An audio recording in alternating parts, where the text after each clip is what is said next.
Recursion can feel confusing because one small missing base case can break the entire solution. In this video, we will solve 13 real Python recursion problems with clear inputs, outputs, and explanations, so you can finally understand how recursive thinking works. We start with the smallest useful recursion pattern, a function that keeps calling itself until a clear stopping point. A countdown is a perfect first recursion problem because the task gets smaller every time. Let's write countdown with a base case for 0, then print the current number and call the function again with n-1. Now we run the script and check that the countdown stops correctly.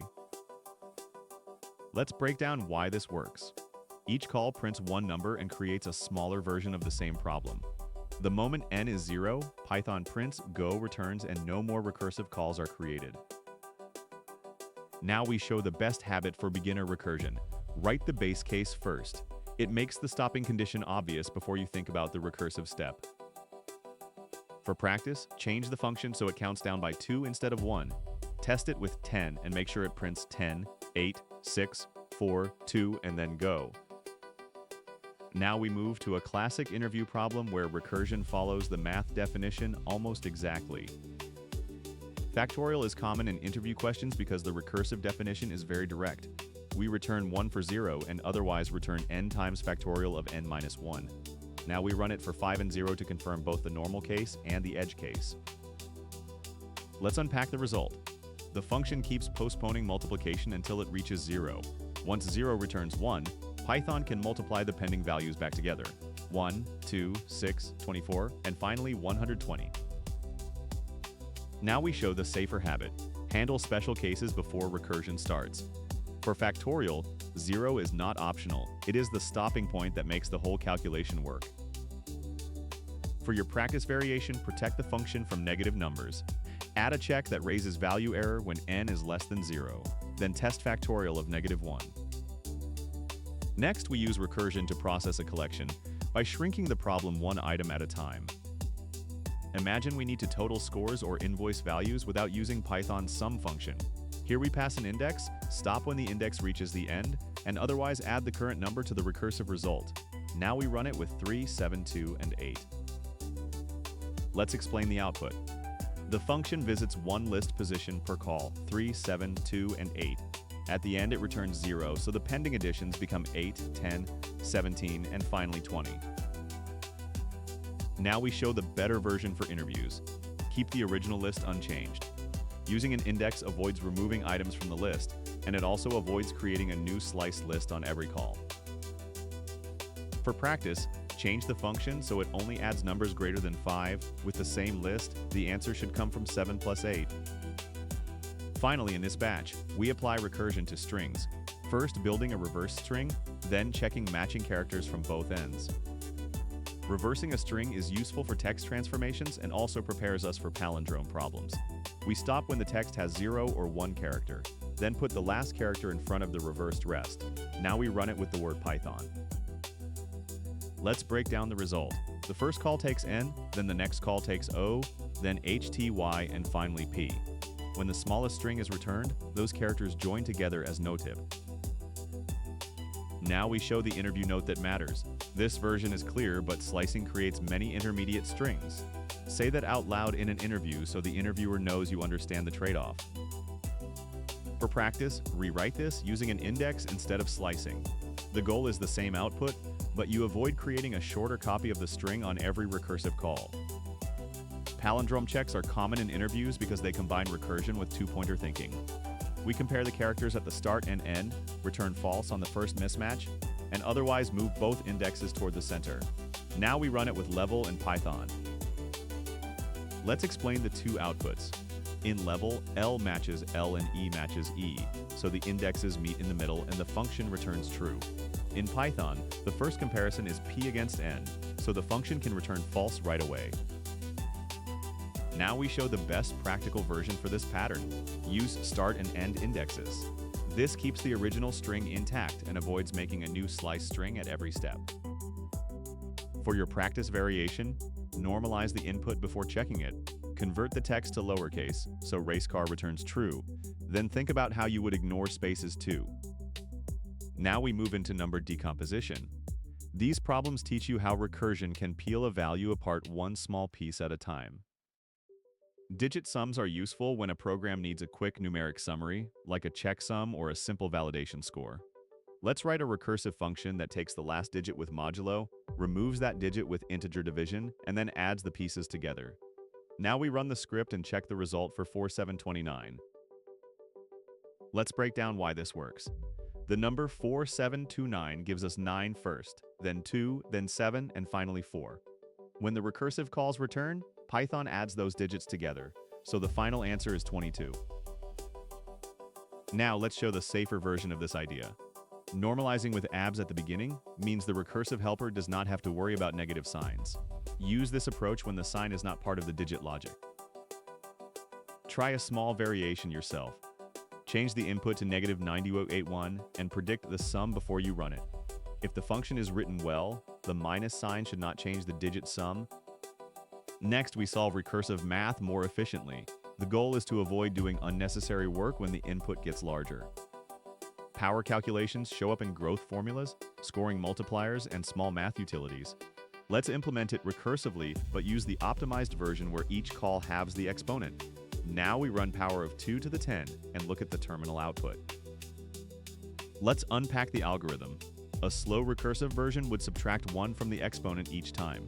Here, the function solves half of the exponent once, then squares that answer, which greatly reduces the number of calls. Now we highlight the best practice. When a recursive math problem has a repeated structure, look for a way to split the input in half. This is the same divide and conquer thinking used in many interview problems. Try this variation next. Change the test to power of 3 to the 5 and trace when the odd exponent path runs. The expected answer is 243. Now we apply recursion to searching. The key idea is to throw away half of the remaining data on every step. Recursive binary search is useful when you need to find an item in sorted IDs, timestamps, or scores. Let's write the function with low and high boundaries so every recursive call knows which part of the list is still active. Now we run the script and search for 11. Let's walk through the result. The middle value starts at 7, and 11 is larger, so the left half is no longer useful. The recursion searches the right side and finds 11 at index 5. Now we show the best practice that matters in real interviews. Passing low and high keeps the same original list in memory. That makes the recursive version cleaner and avoids hidden copies. Try a variation where the value is missing. Search for 4, and if the function returns -1, print a clear not found message. This checks whether your base case is working. This section focuses on recursion that repeats the same work. The fix is to cache answers once and reuse them. Fibonacci is a good interview example because the simple recursive version repeats a lot of work. Let's solve it with a memo dictionary, so each input is computed once and then reused. Now we run Fibonacci of 10 and 35 to confirm it stays fast. Let's explain the speedup. Without caching, Fibonacci of 35 branches into many repeated calls for the same smaller numbers. With memoization, once Fibonacci of 20 is known, every later request for 20 returns from the dictionary. Now we highlight the best practice. When the same recursive input appears multiple times, add memoization with a dictionary, or use Fulton's LRU cache. This is one of the most common upgrades from basic recursion to dynamic programming. Try a small experiment. Add a message right before storing a new memo value, then run Fibonacci of 10. You should see that only a small set of unique inputs is actually computed. Finally, we use recursion on nested data. This is the pattern you need when the depth is unknown ahead of time. Flattening nested data is useful when records come from forms, APIs, or group structures with unknown depth. Let's write a recursive function that keeps values but opens up any list it finds. Now we run it with a nested list and inspect the output. Let's break down the traversal. When the function sees the inner list with 2, another list, and 5, it calls flatten again. That same rule keeps applying until every nested value has been collected into one result list. Now we show the best practice for this pattern. Build a new result list instead of changing the original nested input while you traverse it. That makes the function easier to reason about and avoids surprising side effects. Try this variation yourself. Add one more level of nesting and include an empty list. The final output should still contain only the actual values in order. Now we move into backtracking, where recursion builds a solution step by step and stops bad branches early. This problem is useful when you need to generate valid expression templates or structured text patterns. Let's write a recursive function that only builds valid parentheses instead of creating every possible string and filtering later. We track how many opening and closing brackets we have used, and now we run the script to see the combinations for n equals 3. Let's break down why this works. Every recursive call represents one partial string. The important rule is that we never allow more closing brackets than opening brackets, so every path that reaches the base case is already valid. Now let's highlight the best practice. Prune invalid branches as early as possible. In backtracking problems, this is usually much faster and cleaner than generating everything first. Use constraints inside the recursive function so bad paths never grow. For practice, try changing the input to n equals 2 and predict the result before running it. Then adjust the function so it returns only the number of valid combinations. That small change helps you separate generation from counting. Next, we use recursion on a grid, which is a common interview pattern for mazes, maps, and reachable cells. This pattern is used for pathfinding puzzles, route validation, and checking reachable cells on a map.